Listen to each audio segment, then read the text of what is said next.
Bismillah.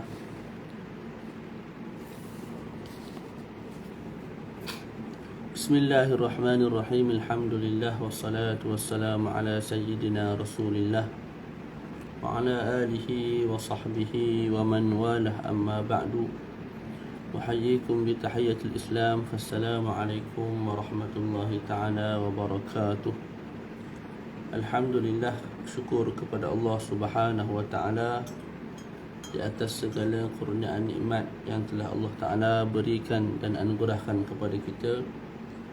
Nikmat berupa kesihatan tubuh badan yang baik, akal fikiran yang sejahtera, keluarga kita yang bahagia, kecukupan dalam hidup, nikmat anak yang elok tubuh badannya, soleh solehah, isteri yang taat, suami yang bertanggungjawab, nikmat kenderaan yang elok, yang molek, rumah yang luas, dan juga nikmat jiran-jiran, tetangga yang bertanggungjawab, yang penyayang.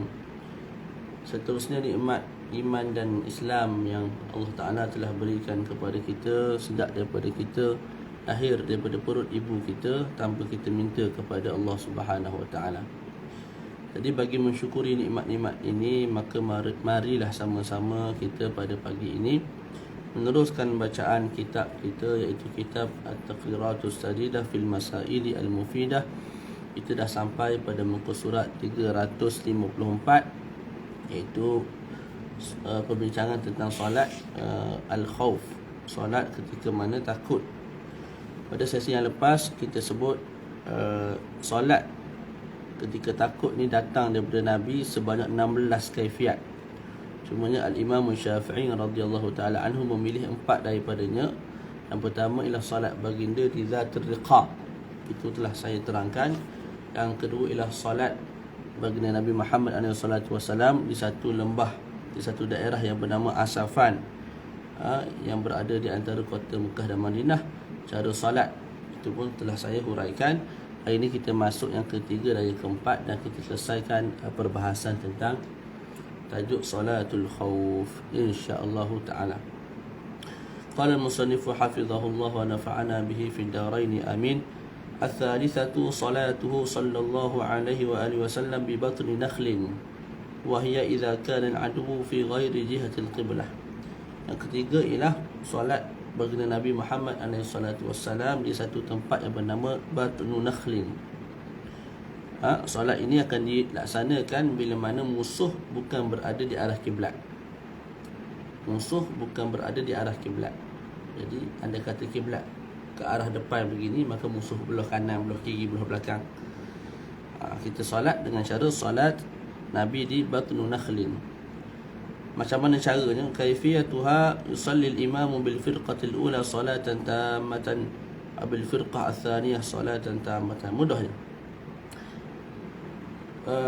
ketua perang ataupun panglima perang mengagihkan dua kumpulan. Satu kumpulan menjaga dan mengawasi umat Islam, bimbang-bimbang diserang oleh musuh. Contohlah di arah belakang mereka jaga, jadi mereka menghadap ke belakang lah. Satu kumpulan lagi sembahyang untuk imam daripada awal sampai habis. Faham tak? Jadi takbiratul ihram sama-sama dengan imam, lepas tu bagi salam bersama-sama dengan imam. Habis tu jemaah yang pertama pergi belakang pula jaga. Jemaah yang jaga tadi masuk ke depan, sembahyang pula dengan imam. Jadi imam sembahyang zuhur tu 2 kali, sembahyang subuh tu 2 kali. Boleh? Naam. Pertama dengan jemaah yang pertama, kedua dengan jemaah yang kedua. Wa salatu dhatir riqa' afdalu min salati batni nakhlin. Kita sebut sebelum ni, kalau musuh berada bukan di arah kiblat, kita boleh juga solat dengan cara solat di Zatul Riqa', kan? Hari ini kita sebut ada lagi satu cara, iaitu solat bi Batni Nakhlin.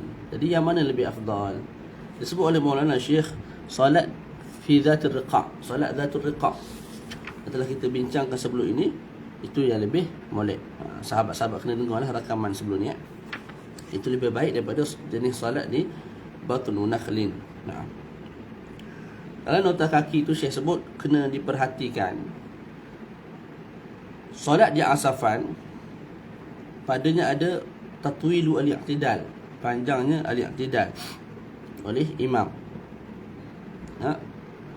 Yang itu sepatutnya tak boleh kalau ikut pandangan mazhab Syafi'i yang muktamad, tak boleh kan. Sebab al-i'tidal ni rukun pendek, maka perlu dipendekkan. Tapi sekarang ni dipanjangkan. Tak. Siapa yang panjang? Siapa yang memanjangkan tu? Jemaah yang berada pada saf yang kedua kan. Maka dipanjangkan al-i'tidal, duduk cokoh dalam i'tidal, tunggu jemaah yang pertama, iaitu saf yang pertama tu sembahyang imam, sujud, duduk antara dua sujud, sujud balik, lepas tu bangun balik. Lepas tu barulah mereka yang i'tidal tadi sujud, duduk antara dua sujud, sujud, dan begitulah sampai habis sembahyang. Itu telah kita terangkan. Cuma nak beritahunya, panjangnya i'tidal ketika itu oleh saf yang kedua, oleh jemaah yang kedua, dimaaf, tidak ada masalah, tidak membatalkan sembahyang lah. Okey, wa fi dzatir riqa' fuhsyul mukhalafah lil firqati tsaniyah. Pada solat dzatur riqa' ada fuhsyul mukhalafah.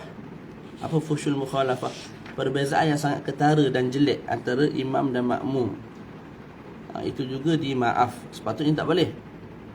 Kita lambat dengan imam dua rukun secara sengaja, batal selalu dah sembahyang sepatutnya. Tapi kat sini dimaaf. Dimaaf.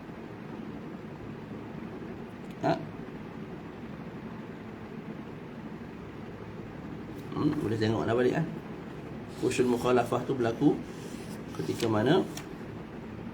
Tengok kejap. Kena tengok balik cara sembahyang dzatur riqa' ni.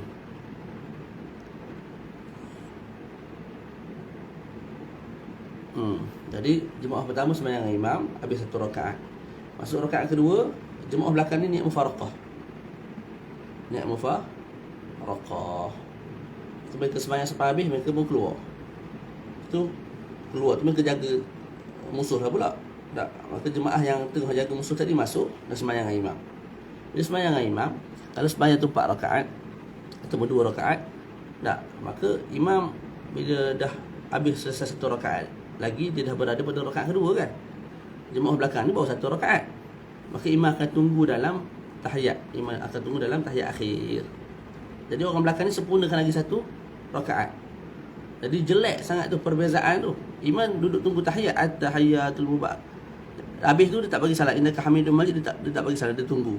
Orang belakang bangun, jemaah pula dah bangun. Orang belakang lah, makmum. Tak sembahyang 1 rakaat, baca Fatihah, rukuk, tidak apa semua. Sampailah tahiyat, baca tahiyat, imam bagi salam, baru dia bagi salam. Jadi terlalu jelek. 1 rakaat beza antara imam dan makmum, dimaaf. Dimaaf. Nah. Fi batni nakhlin iqtida'ul muftaridi bil mutanaffili. Pada solat dzatul nakhlin yang kita sebut tadi, yang tu ada kekurangan pada sudut apa? Sudut orang yang sembahyang fardu ikut orang yang sembahyang sunat. Sebab apa berlaku begitu? Sebab kita sebut tadi, solat di batnu nakhlin, imam sembahyang dengan makmum. Habis semua sekali sembahyang, sekali dengan imam habis semua. Jemaah belakang ni pergi jaga. Lepas tu masuk pula jemaah yang kedua kan. Dan imam sembahyang sekali lagi. Jadi imam sembahyang zuhur 2 kali. Solat pertama tu menggugurkan kefarduan. Solat yang kedua dianggap sebagai sunat.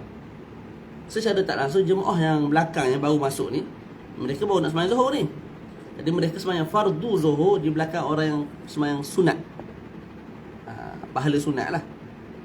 Sebab zuhur imam tu dah gugur dengan solat yang pertama.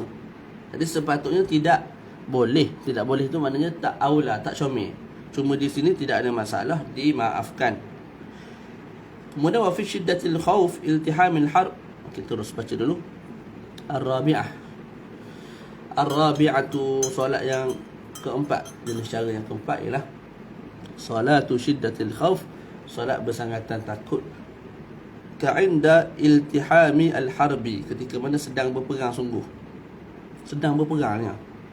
Tengah tunduk sniper, ataupun kalau dulu pedang tengah lawan naik kuda. Tak, naik kapal sekarang ni jet perjuangan dan sebagainya ikutlah. Tak, jadi peperangan tu sedang berlaku. Aw khawfil ittiham bihaitsu la ya'manuna hujum al-adu, ataupun belum berlaku tapi bimbang diserang. Sangat-sangat bimbang diserang. Mereka tidak aman daripada diserang musuh. Sebab dikatakan maklumat yang ada, mereka berada di keliling ni je. Tak. Jadi cara-cara yang telah kita sebut tu mungkin tak sesuai, maka ketika itu mereka akan solat style sembahyang solatu syiddatil khauf, solat bersangatan takut. Kemudian cara saya sebut kaifiyatuha, yusalli kullu wahidin minhum mahma amkanahu sawa'un rajilan aw rakiba wa yu'mi'u bi ruku'ihi wa sujudihi in amkanahu. Sembahyang masing-masing ikut kemampuan yang boleh dilaksanakan. Yang boleh sembahyang berdiri, hak duduk, hak baring, hak mengiring ikut pergi. Tak. Kemudian ketika mana nak rukuk dan sujud, pastikan ada perbezaan sikit. Jadi rukuk tunduk gitu, sujud lebih sikit. Tak boleh rukuk betul lah, tak boleh sujud betul. Sedang berperang ni, bayangkan sedang berperang, rukuk molek-molek ada kawan tu pancung tengkok tu. Tak, bercerai tengkok daripada badan. Jadi tak sesuai lah nak rukuk betul, nak sujud betul. Jadi sembahyang tu lah kat atas ni. Cuma kalau berkemampuan, waktu rukuk tu kamu tunduk sikit, lepas tu tidak. Lepas tu masa sujud tu bawah lagi sikit. Itu pun kalau mampu lah. Kalau tak mampu, mana sama je lah level rukuk dan sujud tu. Tak. Mana baca Fatihah pun gitu, sujud pun gitu, tidak pun gitu. Duk main dengan pedang ni. Boleh? Contoh kita sedang duduk, sedang pegang sniper kan, terus sembahyang dalam keadaan baring, Bismillahirrahmanirrahim, alhamdulillah, mata memahati dah. Masya Allah, tabarakallah, agama kita. Nah, okey, Allahumma salli ala Muhammad. Jadi ada tangan lagu ni. Tengah perang tu baca Fatihah, lepas tu rukuk, mata tengah ni sujud bawah sikit gitu, nampak musuh bang sekali tembak. Oh, padu. Faham tak? Boleh. Kena seronok lah bila orang kafir mati ni, memusuh Islam, kita kena seronok. Sebab tu satu kemenangan bagi kita. Rahmat juga kan. Dia orang angkat senjata, kita pun angkat senjata lah. Wa yu'dharu fil harakatil mutawaliyah, dan diuzurkan pada pergerakan yang berturut-turut. Dalam perang ni, tak, terutama dah memang bertembung antara satu sama lain dengan pedang, dengan kuda, dengan gajah dan sebagainya, maka pergerakan tu banyak lah. Sepatutnya dalam mazhab Syafi'i tak boleh 3 kali berturut-turut, batal selalu lah. Tak, tapi di sini dimaaf. Sampai berikat tu Islam nak suruh semayang, kita waktu sihat pun tak semayang. Ramai di antara kita doa lah. Kita pun dak urat juga. Ustaz ni pun dak urat juga, nak banding dengan ustaz zaman dulu, zaman-zaman terawal dulu, ataupun 100 tahun, 300 tahun sebelum ni pun, Masya Allah lah. Ala kulli hal, kita sama-sama doa supaya umat Islam diberi kekuatan untuk beramal dengan amalan Islami, yang disyariatkan kepada mereka. Wa kadzalika fi tarki istiqbalil qiblah, begitu juga diberi maaf pada sudut meninggalkan hadap kiblat. Tak hadap kiblat tengah perang tu tak ada masalah. Fa iza hasala al-amnu fayutimmuha makanah. Tapi bila dah aman molek, maka dia kena hadap ke kiblat semula dan semayang macam biasa balik. Jadi dimaaf pergerakan berturut-turut, dimaaf tak hadap kiblat tu waktu perang. Jadi contohlah 3 rakaat pertama perang, tak ada apa-apa, puak tu lari dah, takut. Lari dah ke mana tak tahu. Dan kita yakin aman sungguh dah ni. Puak ni memang jenis lari, dia memang tak kembali dah. Bukan dia keluar sekejap lepas tu datang balik, tak. Maka kita hadap kiblat, semayang macam biasa semula. Kalau berlaku lah. Mungkin dalam perang dia tak semudah itulah. Tak. Bila orang lari pun kita akan masih memerhatikan, jaga keliling apa semua kan. Jadi waktu tu stay lah, boleh solat syiddatul khauf. Sebab apa? Kita macam tadi, khaufil iltiham, kita takut diserang kembali. Jadi masing-masing menghadap ke tempat masing-masing, ke arah kanan kiri, sebagaimana diarahkan oleh panglima lah. Saya tak boleh buat pada tahu lah. Bukan aku panglima perang, aku pandai sikit baca kitab gitu je lah. Fa idza hasala al-amnu bi fayutimuha makanah wa la yu'dharu fi as-siyah wal kalam, tidak dimaafkan pada sudut as-siyah, menjerit dan juga bercakap-cakap. Lianna sakita ahya, kerana orang diam ni lebih digeruni. Lebih digeruni. Jadi kalau menjerit apa semua orang tahu ni takut ni, dia lemah ni, jadi kita diam. Atas dasar itu, sembahyang pun tidak dimaafkan kalau menjerit, kalau bercakap-cakap. Tapi kalau berlaku juga, sembahyang itu dibatalkan lah. Mungkin ataupun sembahyang itu faham daripada tidak dimaafkan ni, maknanya batal lah sembahyang tu. Okey. Wala yu'dharu fi hamli silah al-mulattakh bin najasah li'annahu udhrun nadir. Juga tidak dimaafkan kita bawa pedang yang ada najis. Pedang yang bercampur dengan darah itu tidak dimaafkan kerana itu uzur yang jarang-jarang. Bila uzur itu jarang, maka kal ma'dum, seperti tidak ada. Jadi kalau dia sembahyang terpaksa bawa pedang tu, tak boleh dia campur sebab sedang berpegang, maka nanti kena ulang balik sembahyang tersebut sebagaimana akan diterangkan. Kama qala sahibu Safwatiz Zubat, wa fil iltihamil harbi sallau mahma amkanahum rukbanan aw bil ima. Masailu fi salatil khauf, masalah yang berkait dengan salatil khauf ada 4. Kita baca. Bismillah.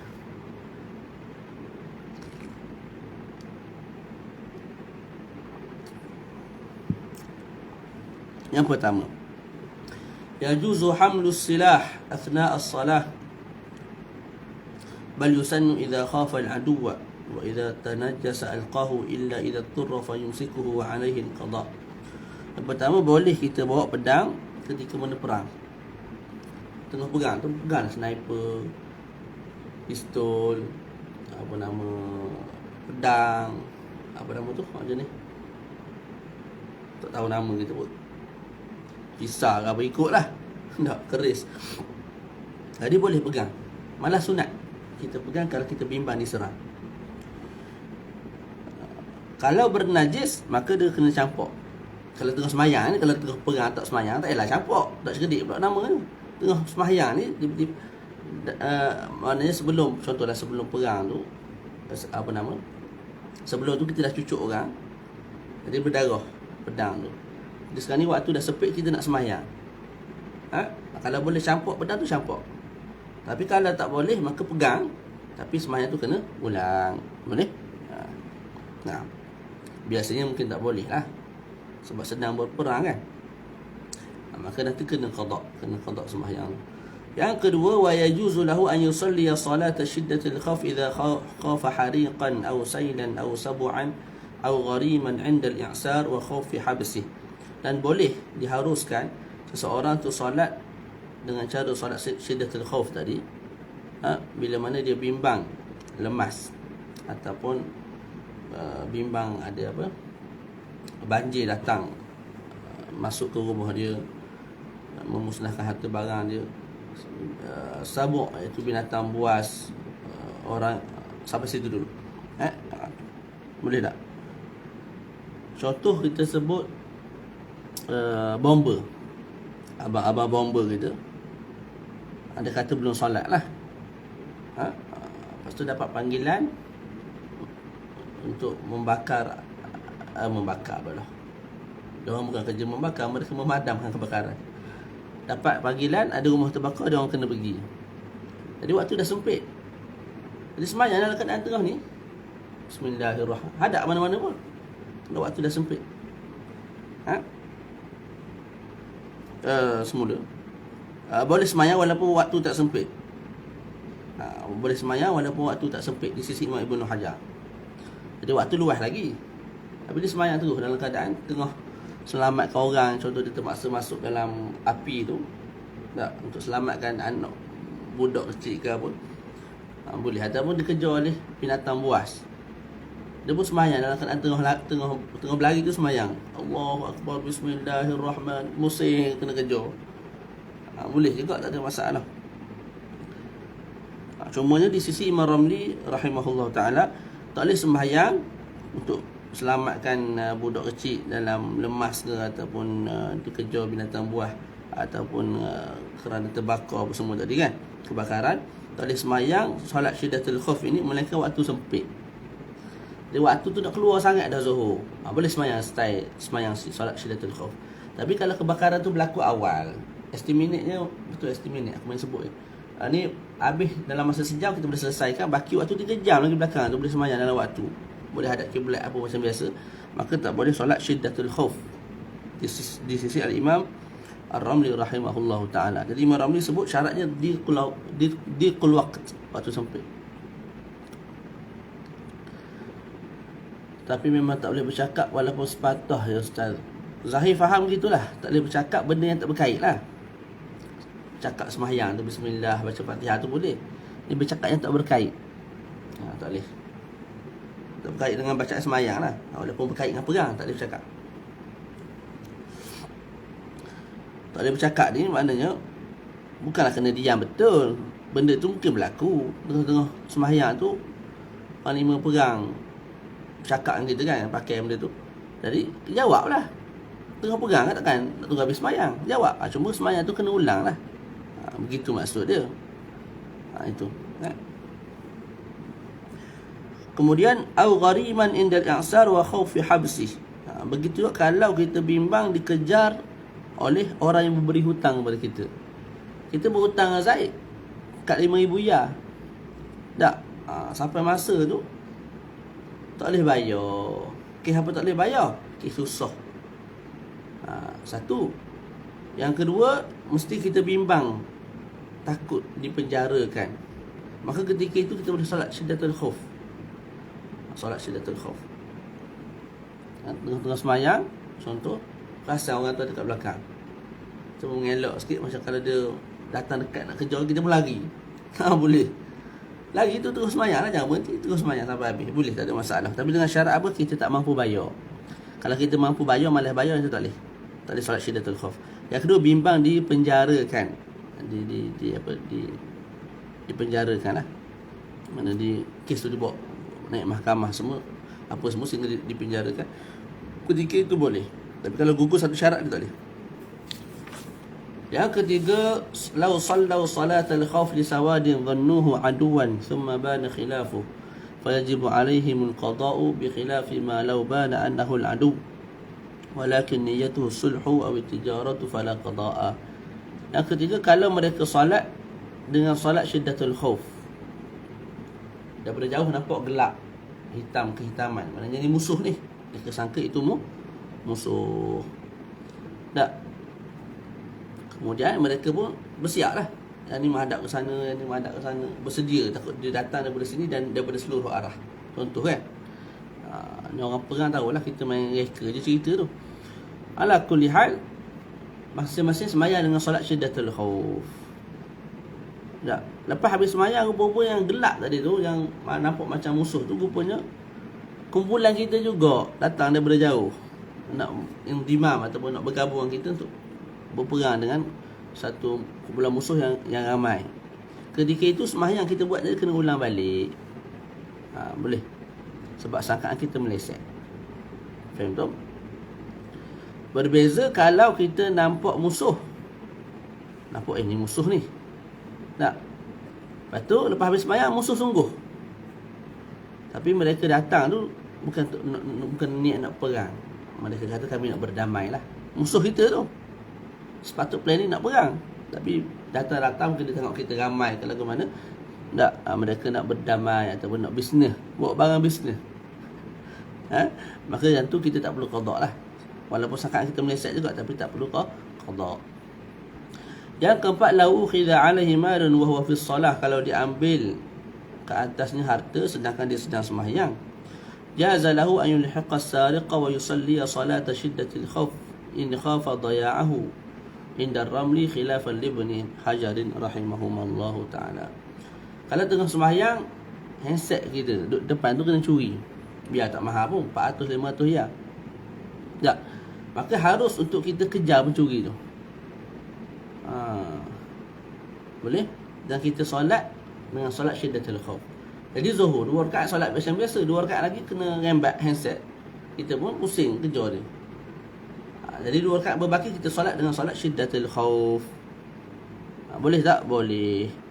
Kalau apa? Kalau bimbang harta tu dayak ni hilang, dirampas, dicuri, hilang lah. Dengan mana kalau anda kata lepas dia curi tu ada orang pasang, orang tangkap dia, kan? Jadi dia tu dipegang ni sebelah kita, kena pegang apa gad, nak polis ke apa, kita tak boleh semayang solat syiddatul khauf. Sebab kita boleh semayang lah, kena aman, harta tu tak akan hilang dah kena tangkap dah. Boleh? Jadi mesti bimbang harta tu hilang terus, dibawa lari, maka kita baru boleh pusing, kejarlah dia ke belakang, ke kanan, ikut gigi lah. Itu pun boleh di sisi Al-Imam Ramli. Di sisi Imam Ramli. Imam Ibn Hajar sebut tak boleh. Dan situasi tadi tak boleh sembahyang solat syiddatul khauf. Sebab apa? Sebab dia bukan takut. Takut tak takut apa? Cumanya dia talib. Dia anggap sebagai talib, orang yang menuntut sesuatu, nak ambil harta dia balik. Jadi tidak dianggap sebagai khaif, orang yang takut, maka tidak dibenarkan solat dengan solat syiddatul khauf. Di sisi Al-Imam Ibn Hajar. Imam Ramli boleh. Okey.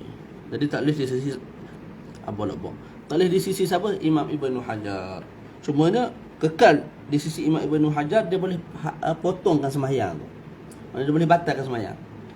Sepatutnya salat fardu tak boleh batalkan sesuka hati. Cuma dalam situasi ini, Imam Ibn Hajar walaupun tidak membenarkan salat syiddatul khauf, boleh membenarkan untuk kita potong dan cancelkan sembahyang. Kejar kawan dulu. Dapatkan set kamu, lepas tu start sembahyang semula. Faham tu? Alhamdulillah selesai. InsyaAllah lepas ni kita masuk babul libas, bab tentang pakaian, hukum hakam pakaian. Boleh? Ada bincang lah tentang cincin, tentang isban, serban, pakai sutera, pakai emas dan sebagainya. Kita akan bincang pada sesi yang akan datang. Sallallahu ala. Ada soalan tak sebelum tu? Kalau ada soalan,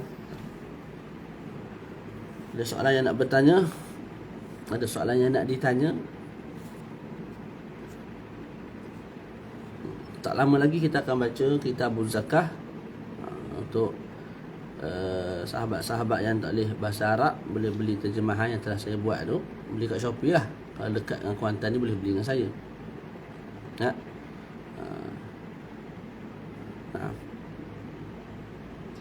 Tak ada soalan tak?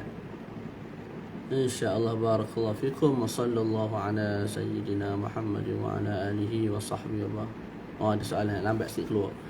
Ustaz, sama juga macam risau anak tiba-tiba nak jatuh ke apa, boleh untuk kita tolong anak dulu kan, lepas tu sambung solat.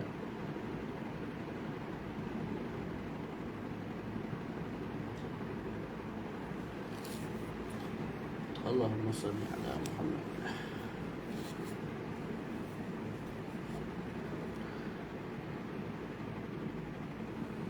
Maksudnya apa soalan ni? Boleh solat syiddatul khauf ke macam mana soalan dia?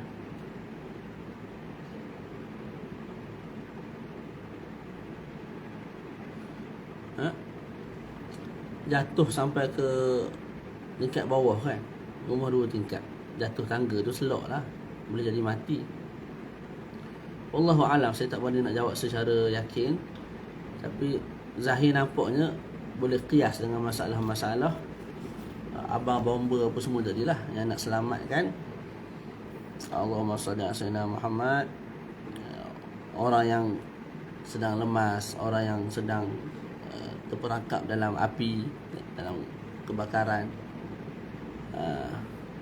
zahir nampak lah. Wallahu a'lam.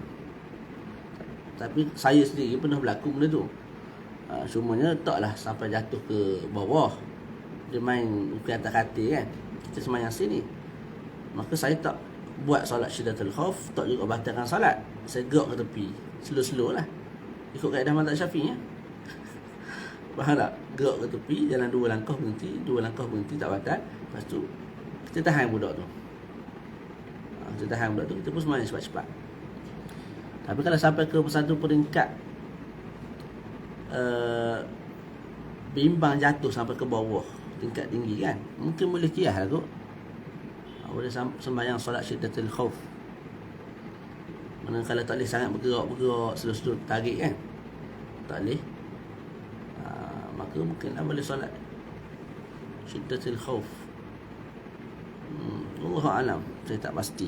Mungkin ada perbezaan yang halus yang saya tak nampak. Wallahu alam.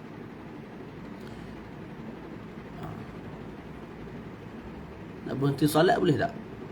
Kita solat fardu tu nak berhenti solat.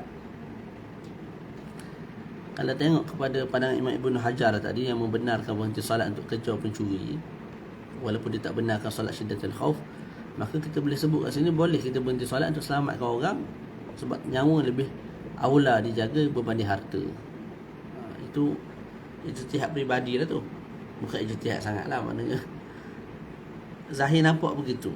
Kalau ada nas yang jelas tunjuk tak tentang masalah ni, itu kembali kepada nas daripada ulama-ulama kita lah. Tapi kalau tidak ada nas yang jelas tentang masalah sebiji yang ditanya ni, maka yang tu kita kias begitulah, Wallahualam. Kadang-kadang time solat lah anak-anak buat onar, bergaduh waktu tu, kita berhenti kejap dan tolong anak.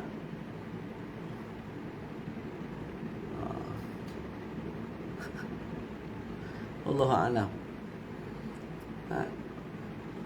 Nak berhenti tu insya-Allah boleh lah, dalam keadaan terdesak begitu. Tak, kita tengah semayang selak pun anak menangis kat luar.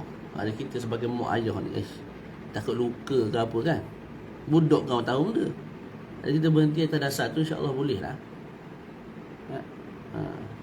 Walaupun asal hukum tak boleh berhenti dan memutuskan semayang fardu ni. Tapi tengok ke pandangan Imam Ibn Hajar tadi, mungkin boleh kias lah, Wallahualam. Saya tak pasti sangat. Khair insya-Allah. Jadi bertemu lagi pada sesi yang akan datang bersama tajuk pakaian, hukum hakam berpakaian. Barakallahu fikum wa sallallahu ala sayyidina Muhammad wa ala alihi wa sahbihi wa baraka wa sallam. Alhamdulillahi rabbil alamin. Assalamualaikum warahmatullahi wabarakatuh.